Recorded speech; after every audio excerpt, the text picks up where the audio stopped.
Morning to all of you. आप लोग का पुनः VSR अड्डा, कॉन्सेप्ट का अड्डा, कॉन्सेप्ट क्लियर तो एग्जाम क्लियर में स्वागत है। और आज हम लोग यहाँ पे फिजिक्स का जो टॉपिक है उसको आगे बढ़ाने के लिए फिर से जुड़ गए हैं और तब तक जुड़ते रहेंगे जब तक मंजिल पा नहीं लेंगे। तो मंजिल पाने के लिए रास्ता में जो सीढ़ी मिल रहा है उन सीढ़ियों को तो पार करना जरूरी होगा। तो अब लगातार इस सीढ़ी से हम लोग बढ़ते चलेंगे और सभी लोग इस कंसेप्ट का खजाना VSR अड्डा में जो जुड़े हैं वह सभी लोगों का एकदम स्वागत है। तो आज का क्लास हम लोग शुरू करते हैं और शुरू के साथ ही बीच में जो अपना है क्वेश्चन प्रैक्टिस भी करते चलेंगे। तो चलिए आज का क्लास शुरू किया जाए। और पिछले दिन हमने कहा था कि अपवर्तनांक को अगले क्लास में डिटेल पढ़ाएंगे। तो अपवर्तनांक अब डिटेल आ गई, आप सुनेंगे बढ़िया से क्या है अपवर्तनांक, कैसे इसकी कहानी चल रही है जो सुनो। अपवर्तनांक को म्यू से लिखते हैं और यह दो प्रकार का होता है। एक को निरपेक्ष अपवर्तनांक कहते हैं, एक हमारा निरपेक्ष अपवर्तनांक है और दूसरा हमारा सापेक्ष अपवर्तनांक है। एक निरपेक्ष अपवर्तनांक और दूसरा सापेक्ष अपवर्तनांक।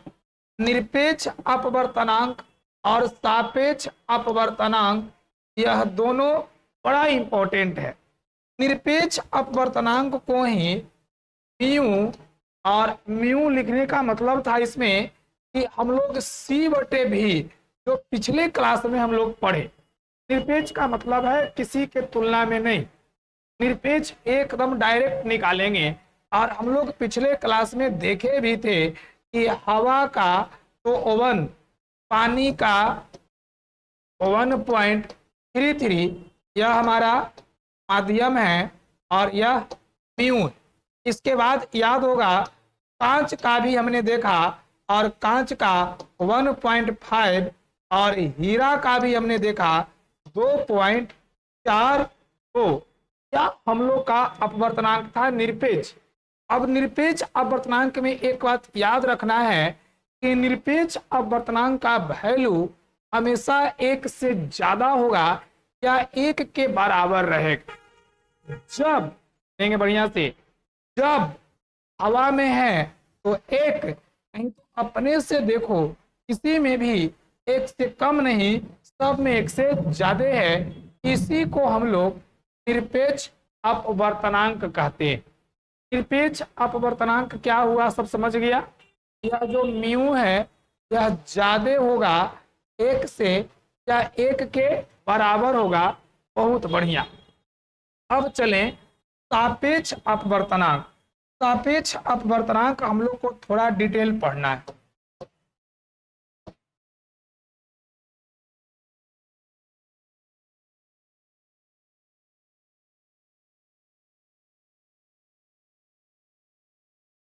सापेक्ष अपवर्तनांक क्या है कि इसमें पहले माध्यम के तुलना में दूसरे माध्यम का जब अपवर्तनांक ज्ञात करते हैं, पहले माध्यम की तुलना में दूसरे माध्यम का अपवर्तनांक, तो इसी को सापेक्ष अपवर्तनांक कहते हैं। एक माध्यम के तुलना में दूसरे माध्यम का अपवर्तनांक, पहला को पहला कहें दूसरा को दूसरा कहें।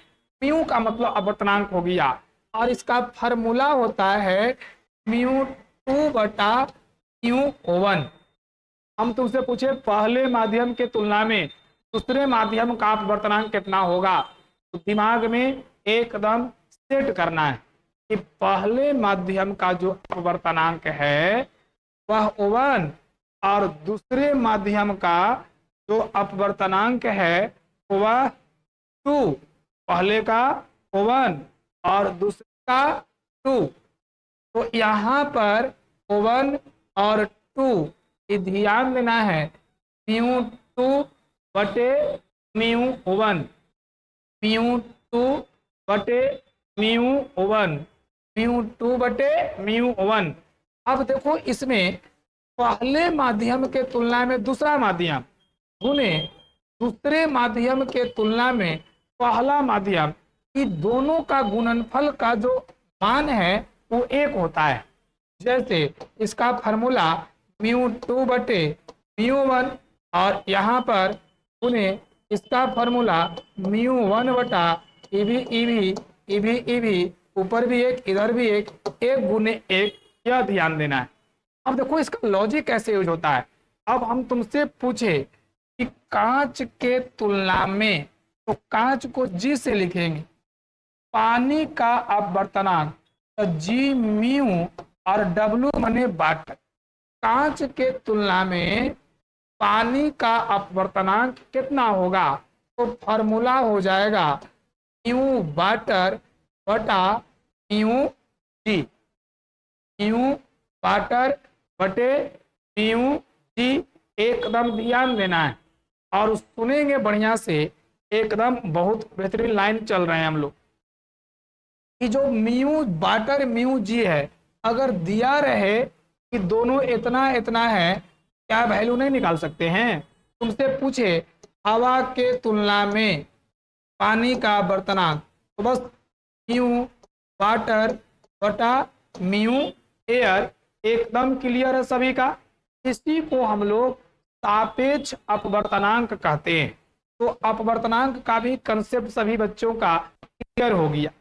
अब अपवर्तनांक से आगे हम लोग आज के टॉपिक में जो सीखने आए हैं वह मुख्य रूप से हमारा टॉपिक लेंस है। लेंस है और लेंस अगर हम लोग सीख लेते हैं तो लेंस सीखने के बाद एक कॉन्फिडेंस लेवल बढ़ जाएगा। यहाँ तक जितने भी प्रश्न आएंगे उन सभी प्रश्नों को हम लोग बना लेंगे। तो लेंस पर थोड़ा ध्यान दिया जाए।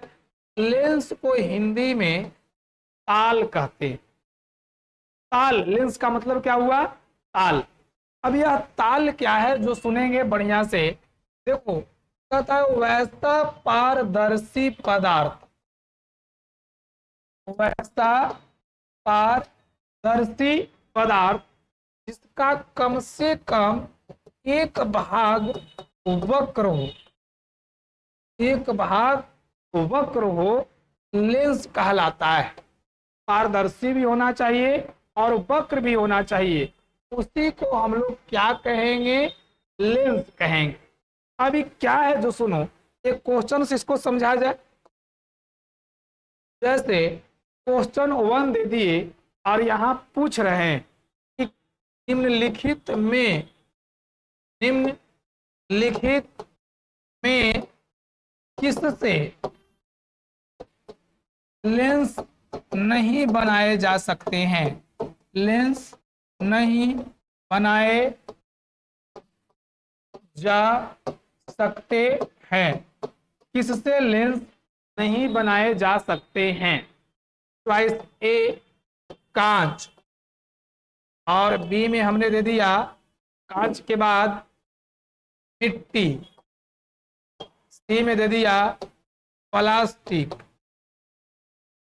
और डी में दे दिया हमने पानी। जल्दी से बताओ 4 में ऐसा कौन पदार्थ है जिससे लेंस नहीं बनाया जा सकता है।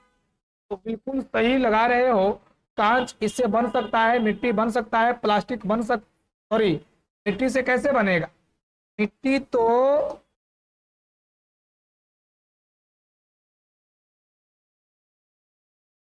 मिट्टी क्या पारदर्शी है, अपने से चेक करना है, नहीं, तो इससे लेंस नहीं बनेगा। सही आंसर बी होगा, मिट्टी। यह तो बचपन में भी तुम लोग पढ़ लिया होगा।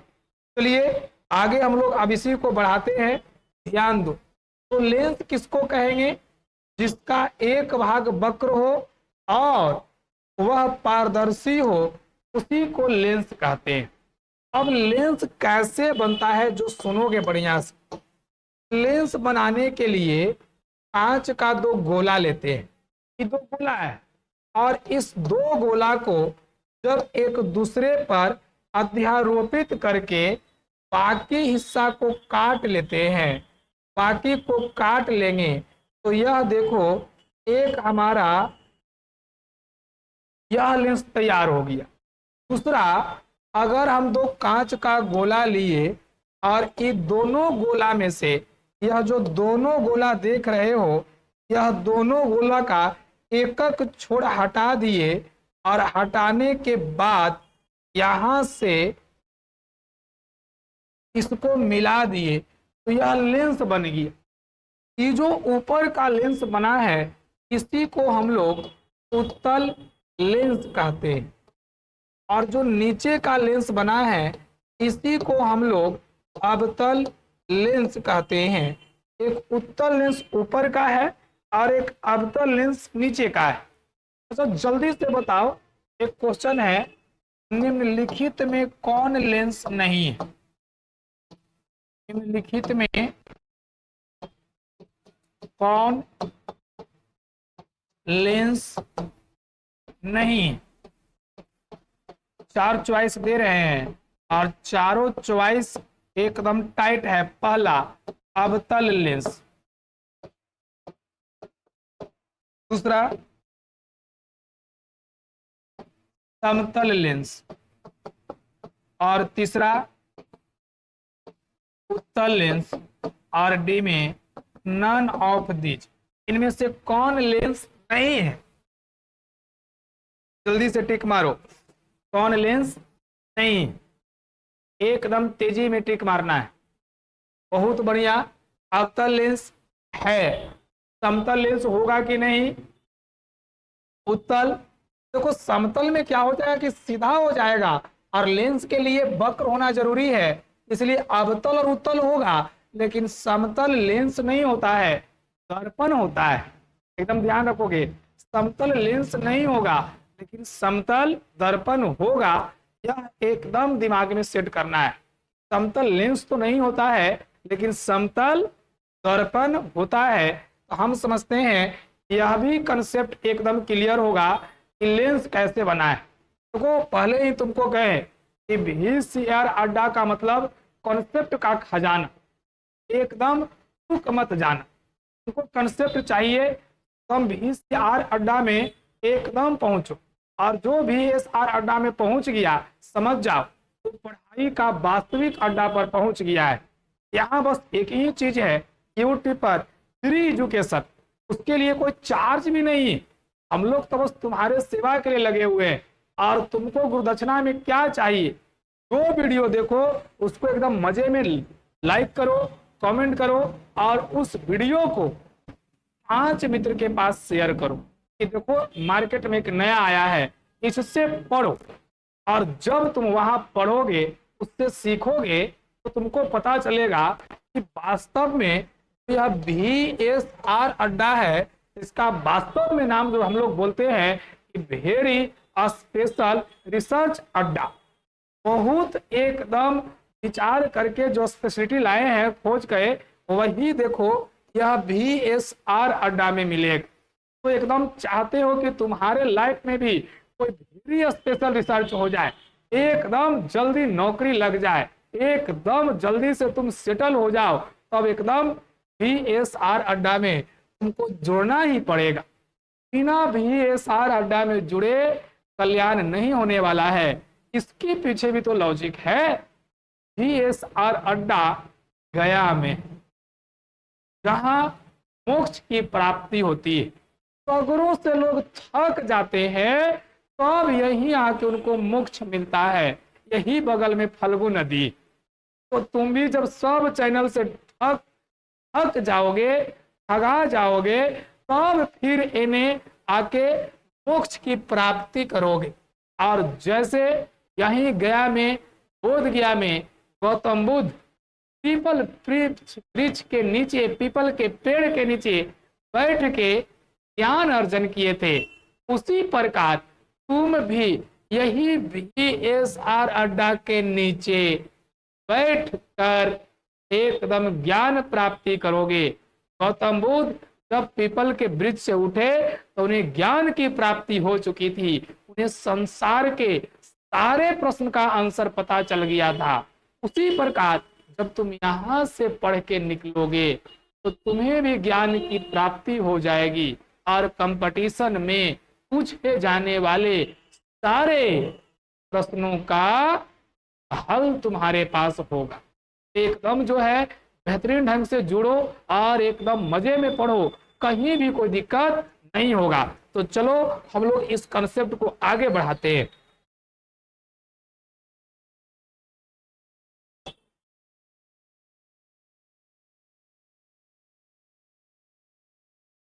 चलिए ध्यान दिया जाए, कंसेप्ट को आगे बढ़ाया जाए।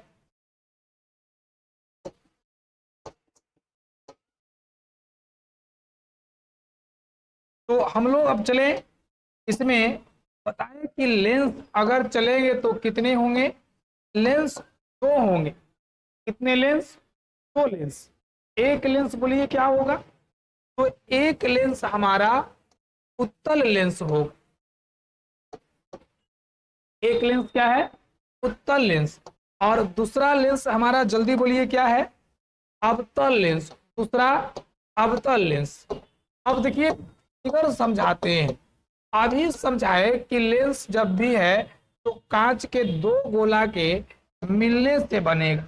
जब तक कांच का दो गोला नहीं रखेंगे तो लेंस का निर्माण नहीं होगा।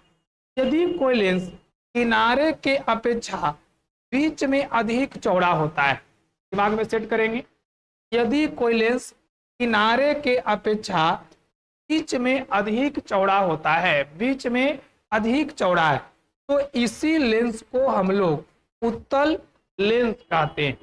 किनारे के अपेक्षा बीच में अधिक चौड़ा रहेगा तो क्या कहेंगे? उत्तल लेंस।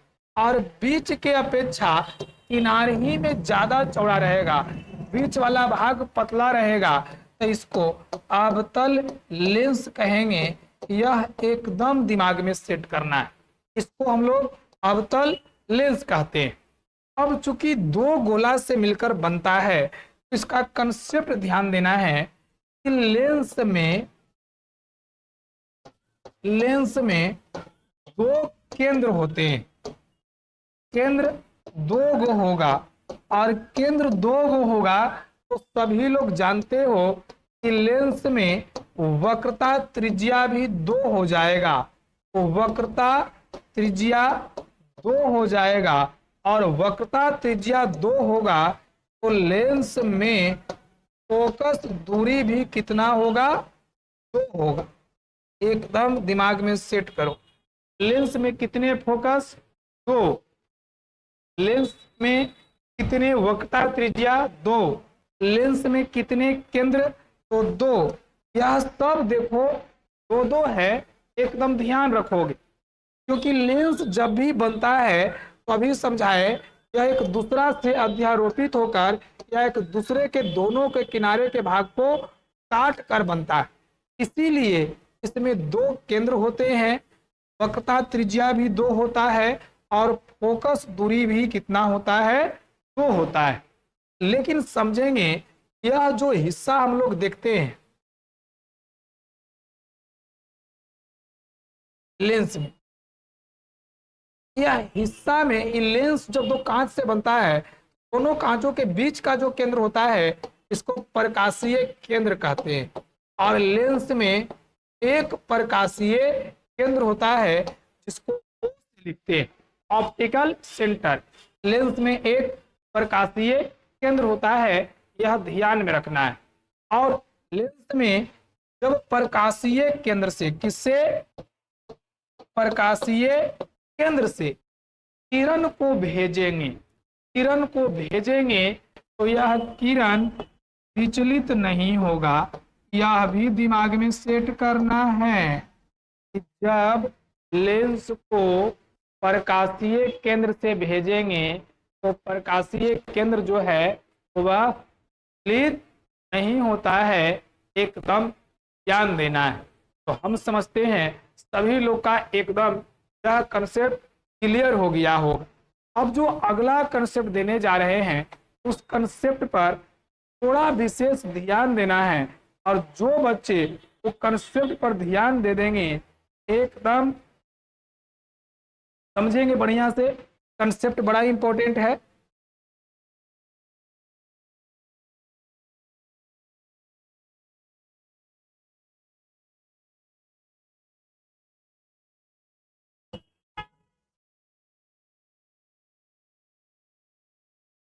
चलिए, कंसेप्ट क्या है जो सुनिए। हमने पहले पढ़ा था दर्पण, एकदम आसान कंसेप्ट है, लगेगा कि मजा आ गया। हम लोग पहले पढ़े थे दर्पण, और दर्पण के बाद हम लोग पढ़े लेंस। दर्पण में हमने गोलीय दर्पण पढ़ा था, और गोलीय दर्पण में पढ़ा था एक अवतल दर्पण और दूसरा उत्तल दर्पण। और लेंस में हम लोगों ने पढ़ा एक उत्तल लेंस और दूसरा अवतल लेंस। बस काम हो गया। यह कंसेप्ट जो बच्चे समझ जाएंगे, लेंस में उनसे क्वेश्चन नहीं छूटेगा, यह मेरा दावा है। कंसेप्ट को केवल समझना है, और जो बच्चे यह कंसेप्ट पर ध्यान दे देंगे, लेंस चुटकी में उनका सही हो जाएगा। देखिए, दर्पण अलग परिवार है और लेंस अलग परिवार है। दर्पण में गोलीय दर्पण के दो बेटा है, एगो अवतल और एगो उत्तल। और लेंस के भी दो गो बेटा है, एगो उत्तल और एगो अवतल। अब दिमाग में सेट क्या करना है जो सुनो, बस यही सेट करना है कि दर्पण के बड़का बेटा के दोस्ती इनकर छोटका बेटा से, और दर्पण के छोटका बेटा के दोस्ती लेंस के बड़का बेटा से। और सब जानते हो कि दोस्ती कब होता है, जब लक्षण मिलता है तब। और समझाए हैं तुमको कि अवतल दर्पण का लक्षण क्या है, तो हम लोग सब जानते हैं कि अवतल दर्पण में वास्तविक और काल्पनिक दोनों प्रतिबिंब बनते हैं, उल्टा और सीधा दोनों प्रतिबिंब बनता है, और बराबर बराबर बड़ा और छोटा दोनों प्रतिबिंब बनता है। यह अवतल दर्पण का लक्षण है। और अवतल दर्पण की दोस्ती किससे है? लेंस के छोटा बेटा उत्तल लेंस से। और उत्तल लेंस में भी लक्षण सेम हो जाएगा, जिसका अवतल दर्पण क्लियर है। बोलिए, लक्षण मिलेगा तो इसमें भी वास्तविक काल्पनिक बन जाएगा, लक्षण मिलेगा तो इसमें भी उल्टा सीधा बन जाएगा, और लक्षण मिलेगा तो इसमें भी बराबर बड़ा और छोटा बन जाएगा। तब तो लक्षण मिलने पर ना होगा, इसमें भी वास्तविक काल्पनिक उल्टा सीधा बराबर और बड़ा छोटा होगा। तो लक्षण हम समझ रहे हैं कि मिल रहा है, और तुम लोग भी लक्षण मिला रहा है। उत्तल वाला याद करो, उत्तल का हम लोग लक्षण रखे थे केवल काल्पनिक, केवल काल्पनिक इसमें चल रहा था, और केवल छोटा और केवल सीधा। केवल काल्पनिक, केवल छोटा और केवल सीधा। इधर हम लोग चले, वास्तविक काल्पनिक उल्टा सीधा बराबर बड़ा तो हो गया। अवतल में बोलो तो अवतल का दोस्ती किससे है? उत्तल से। दोस्ती पकड़ना है। और इसमें उत्तल में केवल काल्पनिक, तो अवतल में भी केवल काल्पनिक, केवल छोटा और केवल सीधा प्रतिबिंब बनेगा। क्या ध्यान देंगे? बोलिए, सभी का क्लियर है यह कंसेप्ट? तो लेंस का हमने कंसेप्ट दे दिया। अब लेंस के कंसेप्ट के बाद लेवल अब हाई होगा, जिसमें हम लोग क्रांतिक कोण पढ़ेंगे। क्रांतिक कोण से प्रकाश का पूर्ण आंतरिक परावर्तन पढ़ेंगे। तो इधर अपवर्तन का टॉपिक हम लोग कवर कर लिए, 3 क्लास और लेंगे तो अपवर्तन समाप्त हो जाएगा। बस तो आप लोग इसी प्रकार जुड़े रहिए। यह वीडियो थोड़ा छोटा है, कारण क्या है कि लेंस का पूरा टॉपिक कवर हो गया। कवर क्योंकि हम लोग कॉन्सेप्ट को समझे हुए। अगले वाले वीडियो में हम लोग थोड़ा लंबा 30-35 मिनट खींचेंगे, वहां पूर्ण आंतरिक परावर्तन, क्रांतिक कोण, यह सब समझना होगा। कुछ नए फॉर्मूला भी आएंगे तो उनको हम लोग एक साथ कर लेंगे। तो एकदम बहुत बहुत धन्यवाद आप सभी का। इसी प्रकार जुड़े रहिए, वीडियो खूब शेयर करिए, एकदम मार्केट में फैला दीजिए। एकदम बहुत बढ़िया। आप सभी जो प्यार दे रहे हैं बस यही स्नेह लुटाते रहिए। आप सभी का बहुत आभार और बहुत बहुत प्यार, बहुत थैंक यू। एकदम ढेर सारा प्यार आप सभी को। चलिए धन्यवाद।